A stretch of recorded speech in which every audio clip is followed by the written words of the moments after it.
আমরা প্রথমে আলুটাকে কেটে নিয়েছি, এদিকে আদা রসুন টমেটো লঙ্কা নিয়ে নিয়েছি, পেঁয়াজ কেটে নিয়েছি, তেল দিয়ে দিলাম, কড়াই গরম হয়ে গেছে। এবার লঙ্কা আদা আর রসুনটা মিক্সিতে দিয়ে দিলাম, টমেটোও দিয়ে দিলাম, জিরেও দিয়ে দেবো।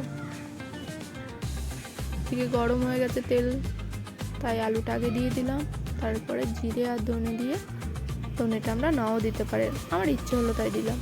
এদিকে ফোড়নের জন্য লঙ্কা তেজপাতা দিয়ে পেঁয়াজটা দিয়ে দেবো, আপনারা গরম মশলাও দিতে পারেন, আমি দেব লাস্টে।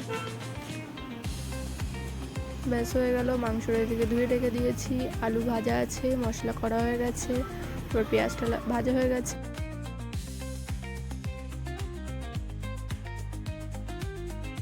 মশলাটা দেওয়া হয়ে গেছে, এবার ভালো করে মিশিয়ে নিয়ে নুনটা দিয়ে দেব, হলুদ গুঁড়ো দিয়ে দিলাম, হালকা চিনি দেবেন, টেস্টটা ভালো হয়, কালারও ভালো হয়। কষানো হয়ে গেছে মশলা, মাংসটা দিয়ে দেব। মাংস দেওয়া হয়ে গেছে, ভালো করে মিশিয়ে নেব, এবার নেড়ে ব্যাস মাংসটাকে হতে দিতে হবে। ঢাকা দিয়ে দিলাম, লো ফ্লেমে হবে। দেখুন পাশ দিয়ে তেল বেরিয়ে গেছে কিন্তু মশলার। ভালো করে নেড়ে দিলাম, আমাদের কষা রেডি।